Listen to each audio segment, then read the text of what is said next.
see at this point. I mean, maybe young Kevin Love, fat boy Kevin Love, but Houston Rockets fan. You started the season out 0-3. We were making fun that the Rockets were not going to be as good as we thought they were, and I want to hear your thoughts. What do you think, Jackson? The 6-game win streak, you just beat the defending champs. How do you feel? Obviously, GOAT life.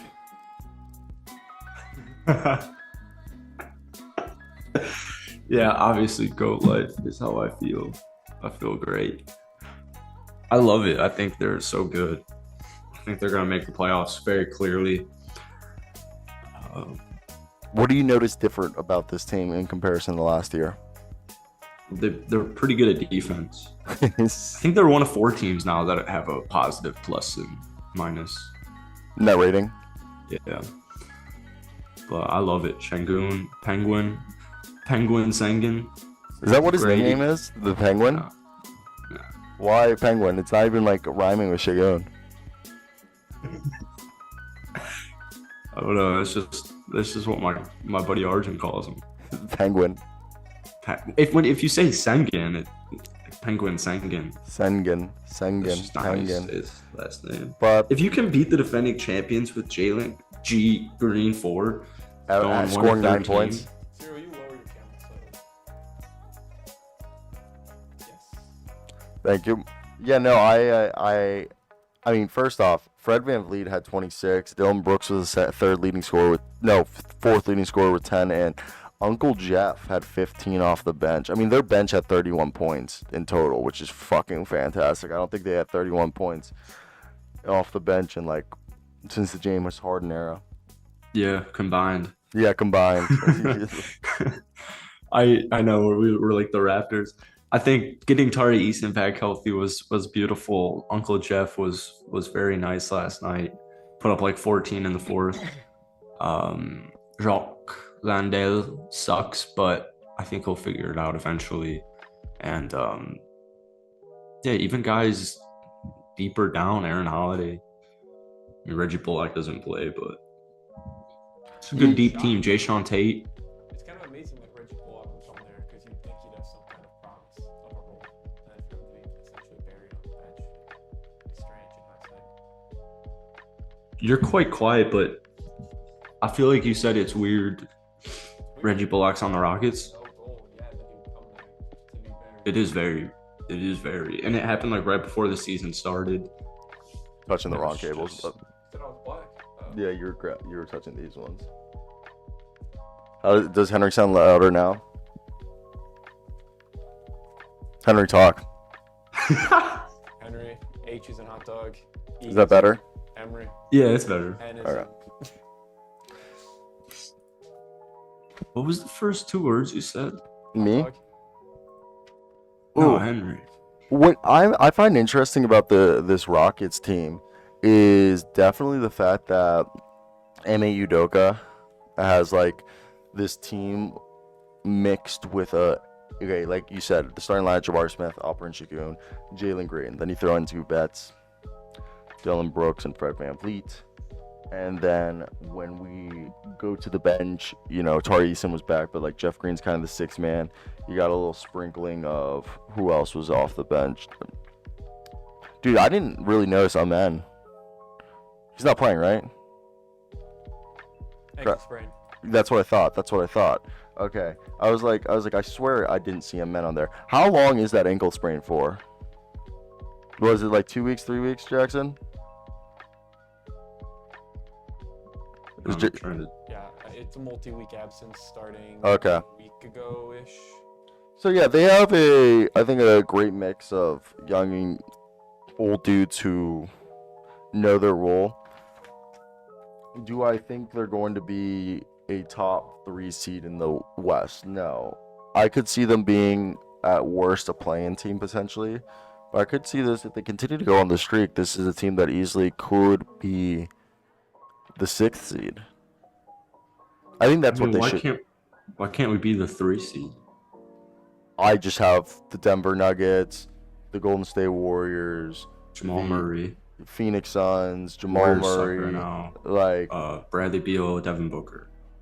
There's just a handful of teams that, like, 4 or 5 teams I would put in front of them that, like, are actually. I know. I understand that they're not the third best team in the West, but Jamal Murray's already injured. Devin Booker's already injured. Bradley Beal gets injured what would you say, every other 10 days? Okay, but it's a The false Clippers are going to load expectation manage. for you to say. Golden State looks terrible right now when they play big teams. They're going to get But you wrecked. even know it yourself. It's false expectations and it's false hope by saying. I know, but I'm just saying, like, it's certainly in the cards. Every single year, Maybe there's next a team year. that there's. I mean, no, I get what you mean, and I think that you could say the same thing about the Magic or Indiana is my argument here, where I'm saying there's going to be a team every single year that just pops out of nowhere. It feels like that is the 3rd or 4th seed, or they get a good seed. I mean, I just don't think I mean, give me another month of basketball with the Rockets, and I'll give you a more honest take. But let's compare them to the Sacramento Kings last year, Jackson, for your surprise team.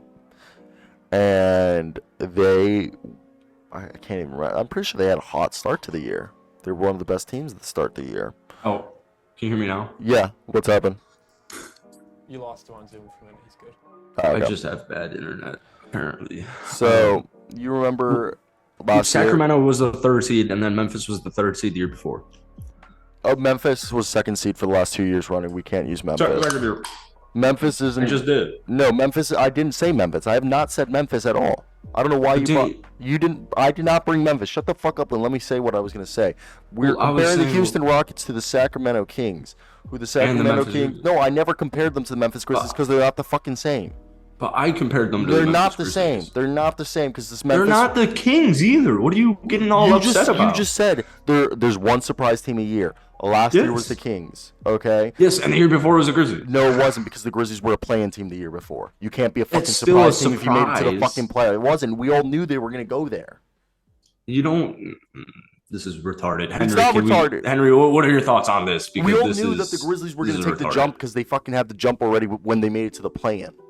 But you don't think, oh yeah, let lock Yes, them you in. do. It's You two. literally go. This team just got older and they got more talent. They're going to be a top 4 seed. That was like everyone knew they I don't weren't think going to that be was- a play-in team. That was just I don't common think that's basketball common. sense. I don't think that's common basketball thinking. Yes, it is. If you make the play-in and you're a young team, the Grizzlies are how we saw the Thunder this year. Okay, if the Thunder make it as a 6th seed, that's not a surprise. They made the fucking play-in last year.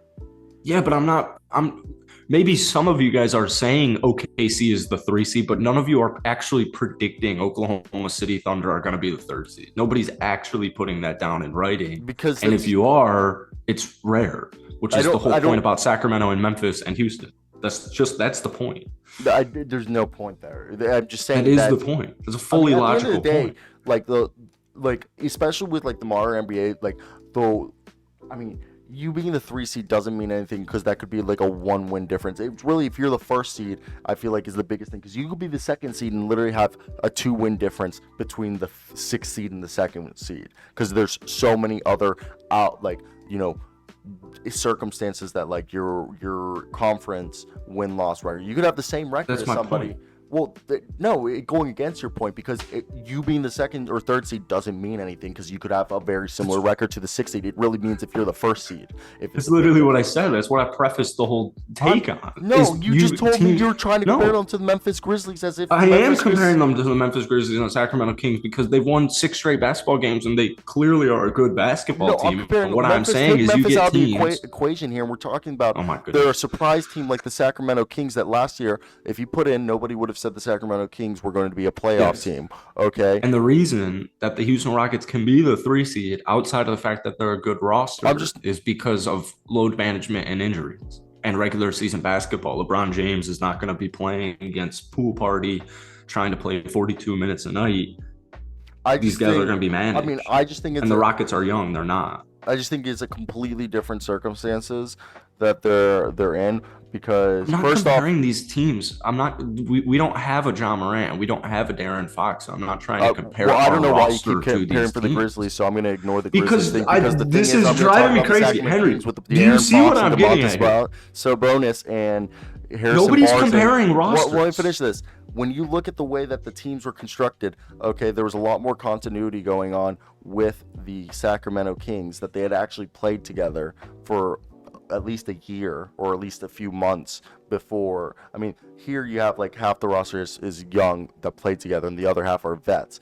And I think they're going to be potentially a playoff team. I think a 6th seed, but I think it's honestly a lot where, you know, it's a false fantasy for us to be like, oh, they're going to be the 30 seed because of load management. No, that's not how things work. It's, if they're going to be a top team, it's because they're going to shore up their defense, or they're going to continue to evolve offensively, which, you know, right now they're having games where they're holding teams to low 100 points, which is like the right way to do this, and it's looking like they're going to, you know, use their linchpin is going to be defense, and that's how they're going to get there, which, you know, does translate more to wins. But obviously the big question is, will their offense be able to carry them? We don't know. When you have a game like you beat the Denver Nuggets, it's awesome that you beat them, but the fact that, you know, your bench at 31 points is huge, but can you rely on that every given night when only 2 of your players are giving you 20 plus points? So like there's questions there that I think in other things and other teams that had surprises, they had more better top talent on the roster. They were more top heavy. The Golden State Warriors did Saric drop 20 this weekend? Because if he didn't, no player on the Golden State Warriors has dropped 20 other than Stephen Curry. But I get it, we don't have Steph Curry and we don't have. I don't know why you bring the Golden State Warriors in this when we weren't talking about Warriors. Oh my goodness gracious! You're driving me insane here. Nobody's calling the 30-win Sacramento Kings of 2021 and saying, you know what? I think they're gonna finally break their playoff record. I'm gonna put all the money on it. You started the argument saying that there's always one surprise team that's a second seed in the NBA, and you're saying that's going to be the Houston Rockets. So then I came back and I compared them to last year's team, and now you're telling me that's getting you mad because I'm comparing them to the exact situation that you put them in the scenario. No, you're. Okay. I understand you're trying to get upset that the Grizzlies won 33 games and then that nobody was, or 38 games, and nobody was surprised that they could, you know, be the 3 seed, which is wrong. And yeah, my argument makes perfect sense here. So let's hear it, Henry. I mean, you're just essentially saying that teams make large jumps for no reason. It just happens. Yeah. No, it doesn't. There's like sustainable growth. The writing is on the wall sometimes. Like you can see young teams like Memphis when they play in the play-in, or OKC when they play in the play-in. It's writing on the wall that they'll grow from there. But Jackson's other example with the Kings is that sometimes it does like shock people. I think some are more surprising, and some the writing is on the wall. I think the Rockets would be one of the more like. The Rockets would fit more in the category with the Kings than the Grizzlies. Well, I don't know because rise, and that's why being a 3 seed would be unrealistic for them.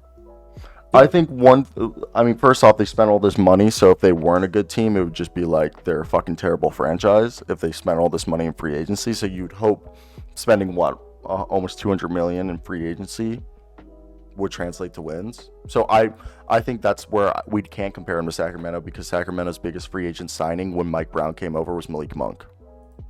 They didn't sign anyone. They kept the same team. I think you're looking way too much into the logistics of this. It's because one is the Rockets bought a team, brought in Ime Udoka, and Ime Udoka's first sentence in his press conference was, "We're going to make the playoffs." How is it surprising that you're a good team now when Ime Udoka said, "We're going to make the playoffs. My goal is not to rebuild." He said we are literally going to be a playoff team this year. I don't have a gap year. So for me, I'm not surprised this was expected. Okay, that they were going to be a good defensive team. They're probably going to be a 6th or 5th. I think it's more like. You spent money, okay? If you didn't spend money, and it didn't work out, Raphael Stone was going to get fired, and everybody, you know what I mean? It was going to be a failed experiment. That's why everyone also got 1 or 2 year deals, so it was easy to move on from the players if this didn't work. Raphael gets fired regardless of who they sign or don't sign, just based on how this season goes. And I also forgot that we paid for and bought Sengun and Green and Jabari and Tari and Amin.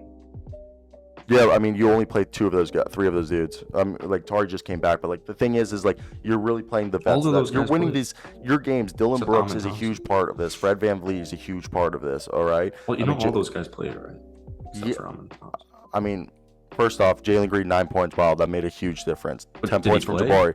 I mean, I'm just telling you. Did they play? It goes on. Yeah, they did play, but I'm telling you, at least Well, half you the said they roster that's playing has been brought on. Okay, and when you compare That's them to not the true. Sacramento Kings, when the Sacramento Kings, they were a team that had already a continued whole piece of the roster. So the roster with the Sacramento Kings, when you compare it again, they only brought in Malik Monk and they brought themselves as well Still, as I'm trying to think if because they had the Davion Mitchell, they had traded for Domantas Sabonis already. none of this is the point. Alex Lynn was already there. So really, I guess Keegan Murray and Malik Monk were their biggest acquisitions. While like I sit right here and I think, okay, they brought in Jock Landale, Reggie Bullock, Dylan Brooks, Fred Bullock doesn't play. VanVleet, Landale Jeff doesn't Green, play. who I feel like Ime Udoka, and like they had this whole new set. I mean, literally new whole roster, and I mean, so for me, it does make complete sense when we compare, to not compare them to the Kings because it's completely different situations and roster constructions. Because again, Mike Brown came in. Also, the owner of the Kings is obsessed with the Warriors. He does everything the Warriors does because he's the former minor owner of the Warriors. But I mean, the whole thing with Houston Rockets, Kelly Iko of The Athletic said that the owner of the Rockets had Ime Udoka hired and splurged in free agency because when he bought the team, it was like right at the beginning of the James Harden era, and the owner became basically enthralled with losing, and he only knew the James Harden era, so he basically gave a mandate to Raphael Stone, this is according to Kelly Iko, that they had to that he was done rebuilding, that he didn't want to have another losing season, that they had to have a playoff year this year because he was done with losing.